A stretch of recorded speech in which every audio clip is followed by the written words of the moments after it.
The true happiness is found in obedient communion with God. Man was created to live before God, with God, and for God. Kaya atin pong tandaan that when we reject God's word, He does not become truly free. He becomes guilty, fearful, and separated from the blessedness of God's presence. Ito po yung effect ng pag-disobey ng man sa ating manlilika, sa ating Diyos. Imbes na merong joy, merong happiness, pinalitan ito ng takot, ng kahihiyan.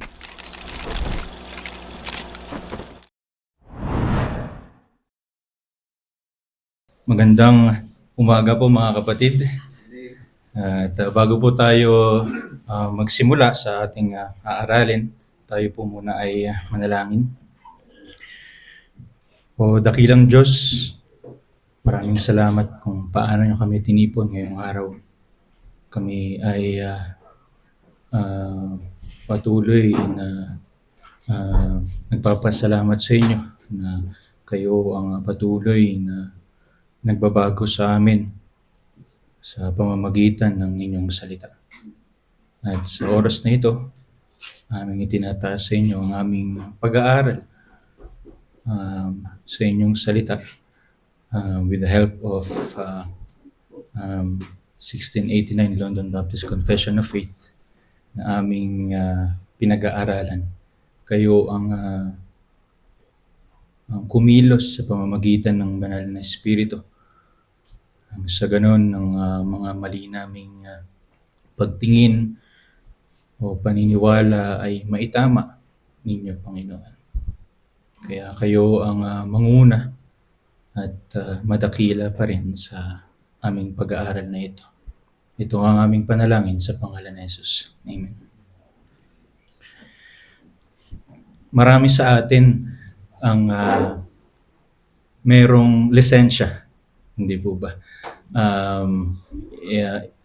Pwedeng lisensya sa kung ano yung tinapos natin ng pag-aaral, but ang gusto kong illustrate ay specifically driver's license.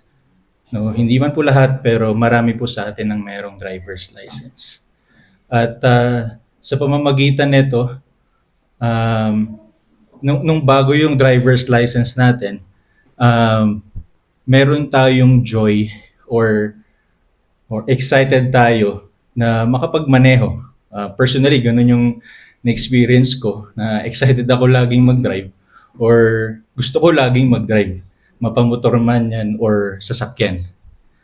No, at sa ating batas nga dito sa Pilipinas, ang isa sa mga question din sa test sa pagbago magkaroon ng driver's license ay ito ba ay or ang pagkakaroon ng driver's license ay isang pribilehiyo sa atin.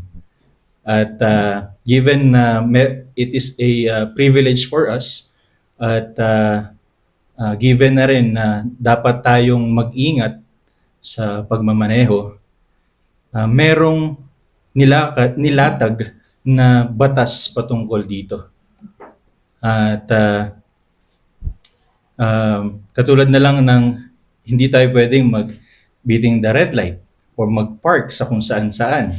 Hindi po ba? At dahil sa merong batas patungkol dito, nasa sa atin kung susundin ba natin ito o hindi. Pero kung hindi po natin susundin, pwede tayong matikitan, pwede tayong hulihin. In worst case scenario, pwedeng ma-impound yung sasakyan natin or hindi na tayo makapag-drive kailanman. Sa madaling salita, merong consequence kung hindi po natin gagawin ng isang batas. At kung susundin naman natin, mananatili yung pagiging privilege natin na makapagmaneho with joy. No, andun yung joy natin pag sa mga nakaka-experience nito, sa mga nagda-drive, andun yung kaligayahan na nakakapunta ka sa iba't ibang lugar kung saan mo gusto without nagpipigil sa'yo or at walang hassle sa biyahe sa pag-commute, hindi po ba? At sa paghambing nito sa ating pag-aaral sa ika-4 na sa chapter 4, paragraph 3 ng 1689 London Baptist Confession of Faith. By the way, sa aming bisita, ang aming pinag-aaralan ngayon ay ang ayun nga po, 1689 London Baptist Confession of Faith, at nasa series po kami. Ngayon ay nasa chapter 4, paragraph 3 na po kami. At sa talatang ito, tinuturuan tayo ng ating confession na si Adam and Eve ay hindi lamang nilikha na may nakasulat ng batas ng Diyos sa kanilang mga puso. Bagkus, nakatanggap din sila ng direktang utos galing sa Diyos. At ang utos na ito ay, yun nga po, not to eat from the tree of the knowledge of good and evil. Tinatawag ito na positive law. Na kung ating i-compare, ang positive law ay iba po sa moral law.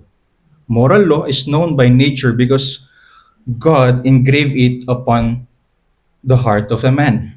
So alam ni Adam na kailangan niyang mahalin, sambahin at sundin ang Diyos dahil siya ay nilikha sa imahe ng Diyos. At kung sa positive law naman, positive law must be known by special revelation. Hindi malalaman ni Adam and Eve na forbidden yung tree na ito kung hindi sinabi ng Diyos.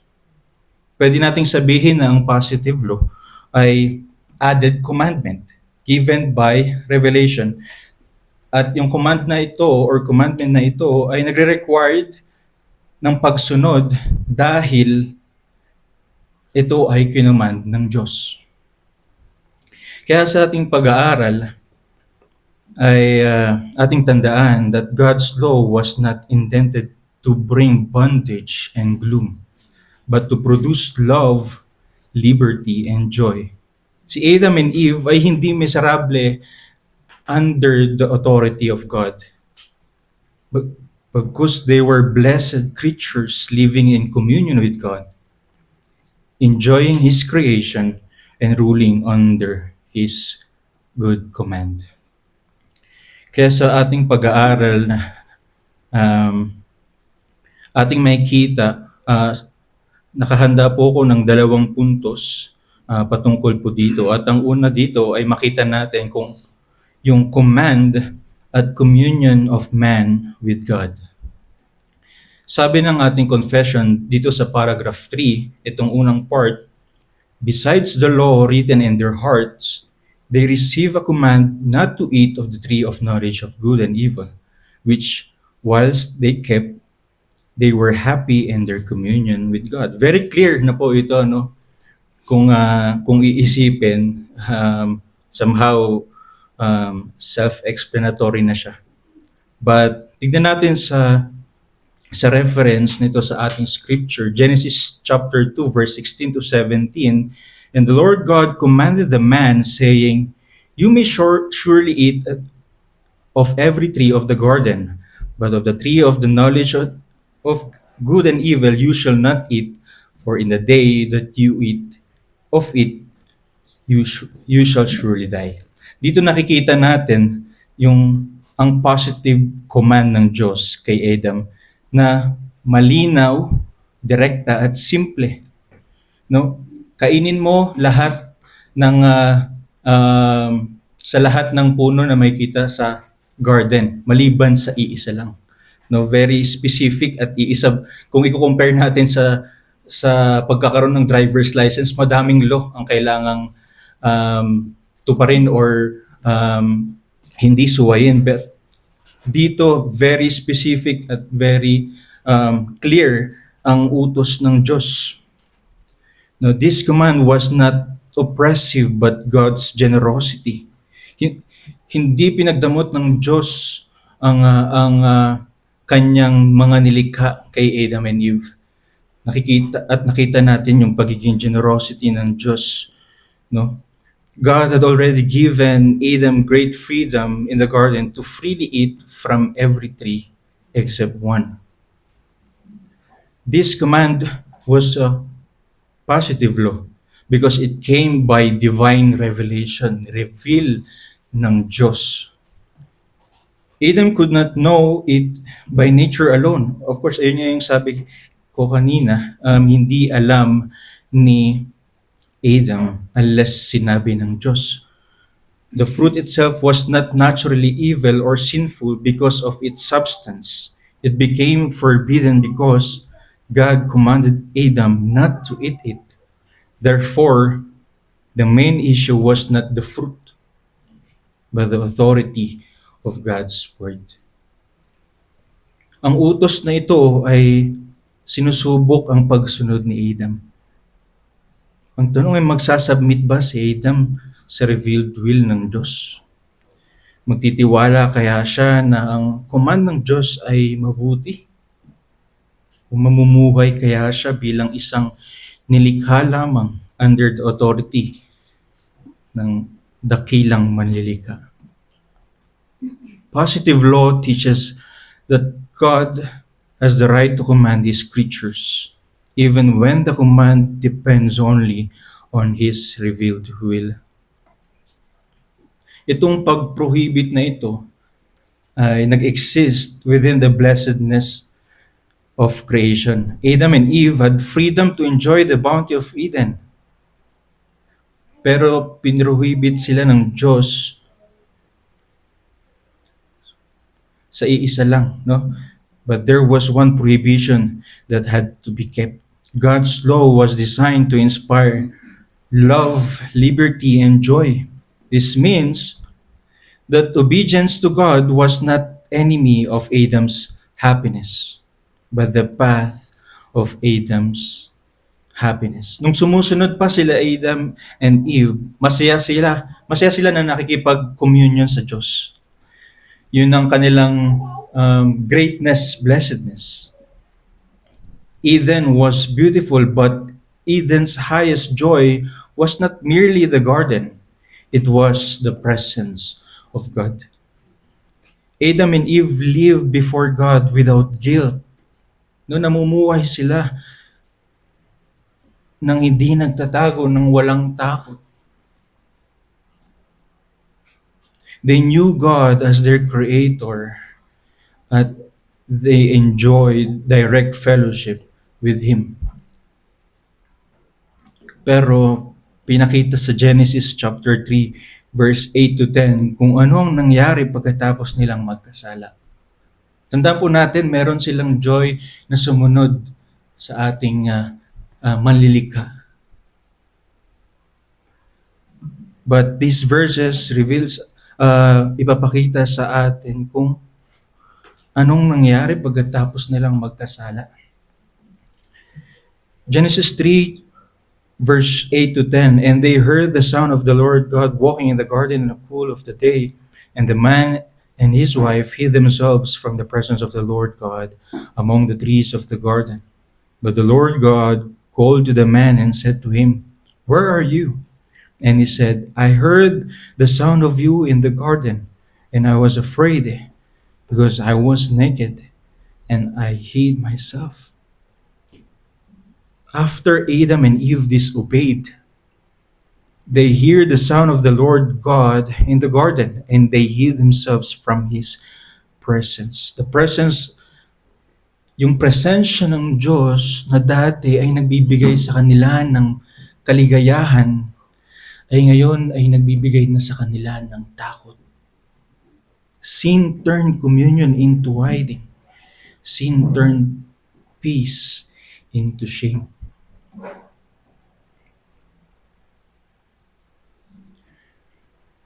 This teaches that the true happiness is found in obedient communion with God.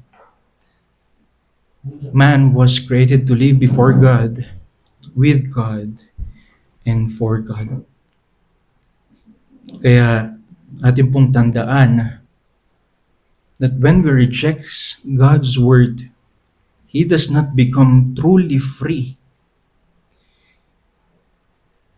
he became guilty, fearful, and separated from the blessedness of God's presence. Ito po yung effect ng pag-disobey ng man sa ating manlilikha, sa ating Diyos. No, imbes na merong joy, merong happiness, ay nagkaroon ng pinalitan ito ng takot, ng kahihiyan.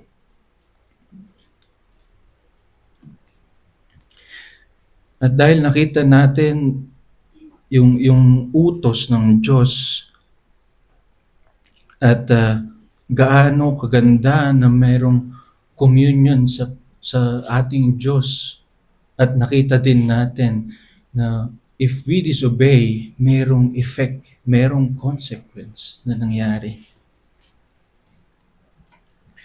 Makita naman din natin yung dominion or yung binigay na responsibility ng Diyos sa tao. The confession continues that and had dominion over the creatures. Sabi sa Genesis chapter 1 verse 26, then God said, "Let us make man in our image, after our likeness, and let them have dominion over the fish of the sea, and over the birds of the heavens, and over the livestock, and over all the earth, and over every creeping thing that creeps on earth." And sa Genesis chapter 1 verse 28, and God blessed them, and God said to them, "Be fruitful and multiply, and fill the earth, and subdue it, and have dominion over the fish of the sea, and over the birds of the heavens, and over every living thing that moves on the earth." Adam and Eve were created with dignity and responsibility. Dignity dahil nilikha sila ayon sa imahe ng Diyos, at responsibility na namamahala sila. No, because they were made in the image of God and give dominion over the creature. Hindi ginawa ang tao para mamuhay ng walang ginagawa. Nakita po natin doon. Adam was created to rule, to cultivate, to steward, and care for God's creation. Mamahala. Okay? Responsibility was laid upon man, and commission was imparted to him. Si Adam was designed as God's vice-regent or caretaker over what the Lord has made. This means Adam's dominion was not independent rule, but as a delegated authority under God, ruling over creation for God. Yung pamamahala po ni Adam ay hindi base sa kung paano niya gusto. No, it is still under the authority ng Diyos na siyang lumikha sa kanya. Dominion was part of blessedness of creation.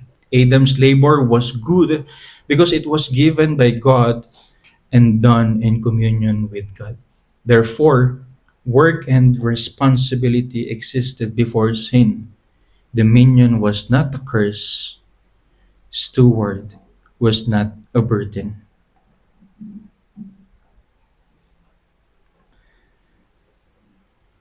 I remember ang tinuro or paalala din ni Pastor Velmore sa atin.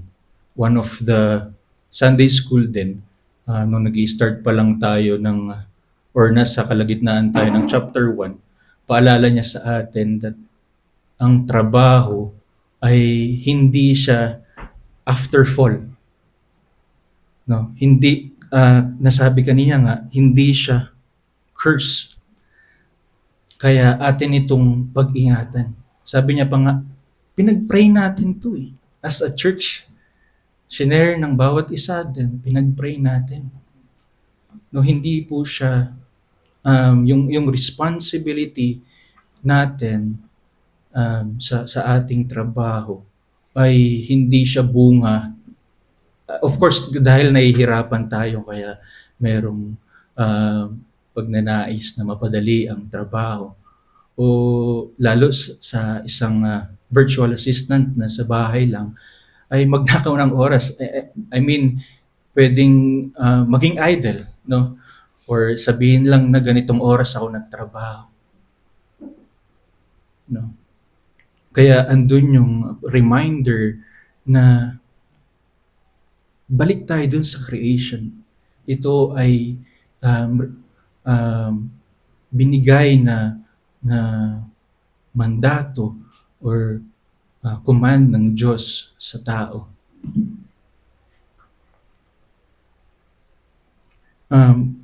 Gusto ko lang ipunto that the man can only rule, sa ating pinag-aralan, the man only rule rightly when he is ruled by God. Adam's dominion depended upon his submission to God's authority. Once Adam rebelled against God, the created order was disturbed. Work became painful. Creation was subjected to futility, and man's stewardship became corrupted by sin. Doon po nangyari kung bakit mahirap. Sa Genesis chapter 3 verse 16 to 19, makikita po natin dito that to the woman he said, I will surely multiply your pain in childbearing. In pain you shall bring forth children. Your desire shall be for your husband, and he shall rule over you. And to Adam he said, because you have listened to the voice of your wife, and have eaten of the tree of which I commanded you, you shall not eat of it. Cursed is the ground because of you. In pain you shall eat of it all the days of your life. Thorns and thistles it shall bring forth for you, and you shall eat the plants of the field. By the sweat of your face you shall eat bread, till you return to the ground, for out of it you were taken, for you are dust, and to the dust you shall return. Tandaan po natin, before fall, si Adam and Eve ay masayang nakikipag-communion sa ating Diyos. No, masaya po silang nag-obey sa ating Diyos. Pero after fall, no, after sabihan ng Diyos yung serpent, ito ang sinabi ng Diyos kay Eve at Adam. Naalala ko nga, sinabi sa akin ng asawa ko nung nakarang araw, dahil nga po siya ay nagbubuntis ngayon, parang sinasabi niya sa akin lagi, ikaw na lang kaya makaramdam ng sakit. Pero nare-remind siya ng salita ng Diyos, oo nga pala. Ito yung kapalit no? Hindi dahil sa walang sakit na mararamdaman ang pagbubuntis, but because of the fall or after the fall, God multiply it. Andun yung paghihirap, andun yung mas marami or mas masakit na pagbubuntis o panganganak. At ganoon din sa mandato ng Diyos sa lalaki or sa asawang lalaki, na mas lalong or mas paghihirapan natin ang ating pagtatrabaho, no, hanggang sa sabi pa nga dito,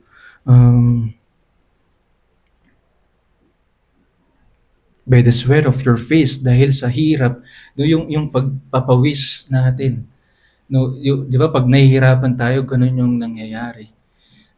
Hanggang sa kamatayan natin, paghihirapan natin yung paraan para tayo ay makakain, makamit yung ating pangangailangan sa araw-araw, hanggang sa ating kamatayan, no, hanggang sa pagbalik ng ating katawan sa dust.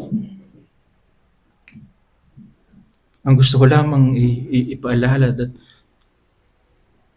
all authority is delegated authority.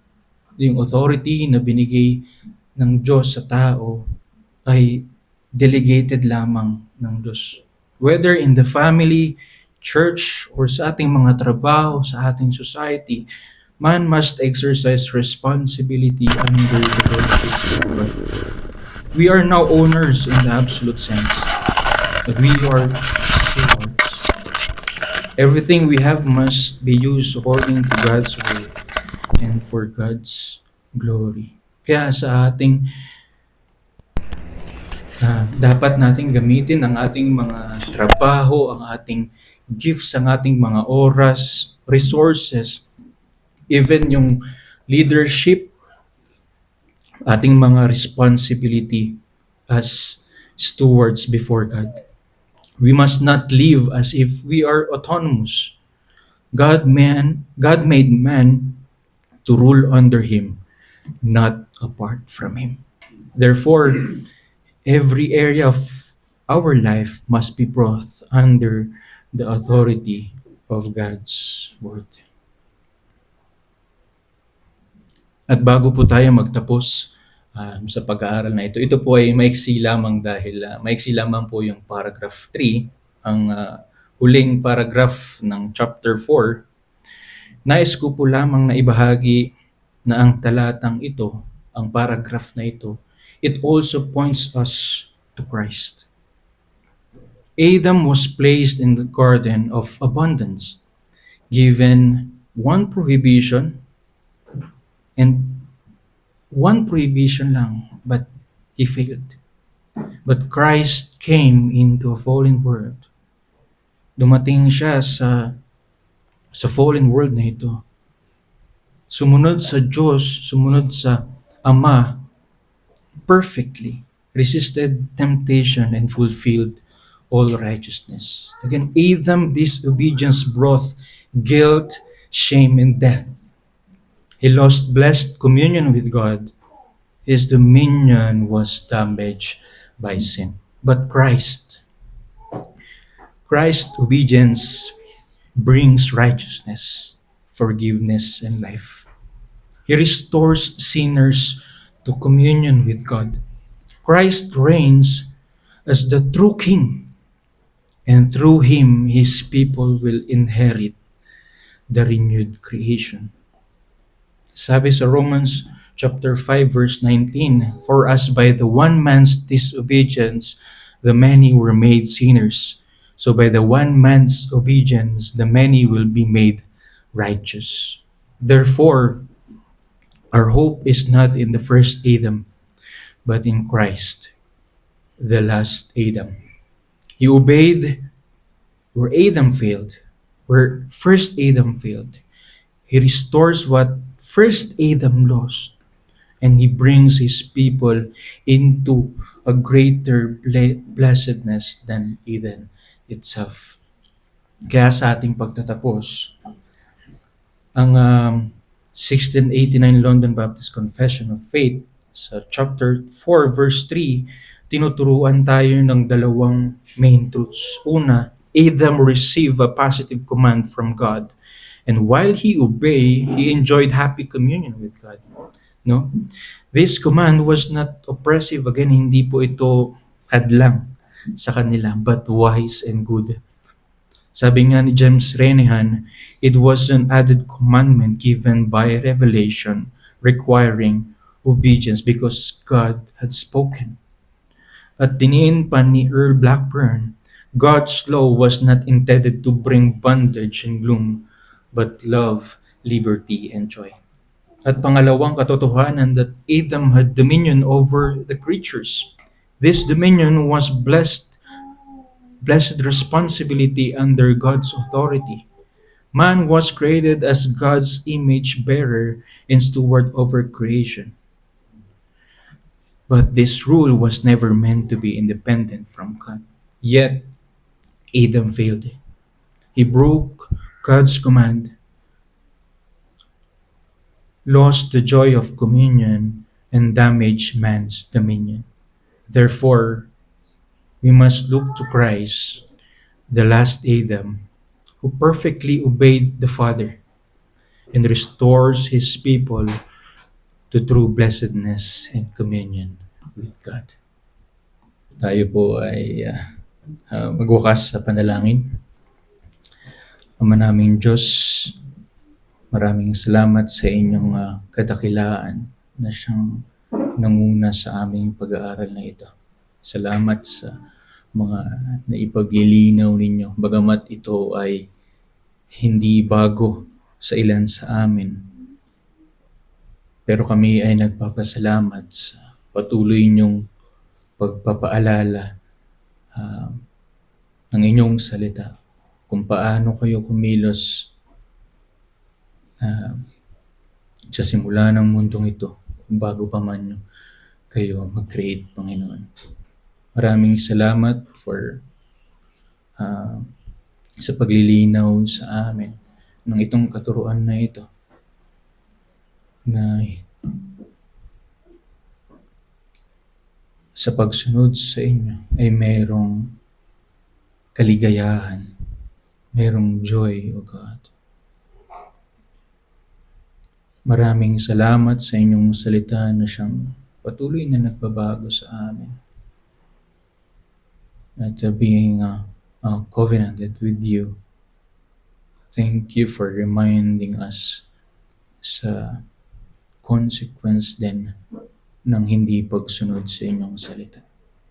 Kaya inyo kaming tulungan sa aming pagninilay-nilay sa aming mga natutunang ngayong araw na ito na galing sa inyong salita. Let the Holy Spirit works in us, not only today, but for this week sa aming kung aming babalikan ng aming mga inaral. Maraming salamat muli, Panginoon. Nawa ay kayo ang patuloy na madakila as we receive your means of grace for us. Thank you, God. In Jesus' name we pray. Amen. Happy Lord's Day po.